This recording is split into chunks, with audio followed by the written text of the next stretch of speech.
আসসালামু আলাইকুম রাহমাতুল্লাহ। আপনি কি ফজরের সালাত এবং এশারের সালাত পড়তে অপারগ? যদি আপনি এশারের সালাত এবং ফজরের সালাত পড়তে না পারেন, তাহলে আল্লাহ সুবহানাহু ওয়া তাআলা আপনার উপর রাগান্বিত। তো কিছু বৈশিষ্ট্য আছে। দেখেন তো আপনার মধ্যে সেটা আছে কিনা? যখন কথা বলেন, তখন কি মিথ্যা বলেন? যখন কারো সাথে ঝগড়া বিবাদে লিপ্ত হন, তখন কি তাকে গালিগালাজ করেন? কেউ যদি কোনো আমানত আপনার কাছে রাখার জন্য দেয়, সেটার কি খেয়ানত করেন? যদি এই বৈশিষ্ট্যগুলো আপনার মধ্যে থাকে, তাহলে এটা হচ্ছে মুনাফিকের বৈশিষ্ট্য।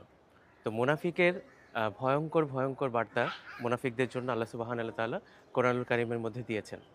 জাহান্নামের সর্বনিম্ন স্তরে, যেখানে আ একটা পাথর পৌঁছাতে দীর্ঘ সময় আ বয়ে যায়, সেই রকম কঠিন পরিস্থিতি, সেই রকম কঠিন অগ্নিকুণ্ডে মুনাফিকদের থাকতে হবে। তো যদি এই বৈশিষ্ট্যগুলো কারো মধ্যে থাকে, তাহলে অবশ্যই অনুশোচনার মাধ্যমে ফিরে আসুন এবং তওবা করুন। আল্লাহ সুবহানাহু ওয়া তাআলা ক্ষমাশীল এবং আল্লাহ আমাদেরকে ক্ষমা করুক। আসসালামু আলাইকুম।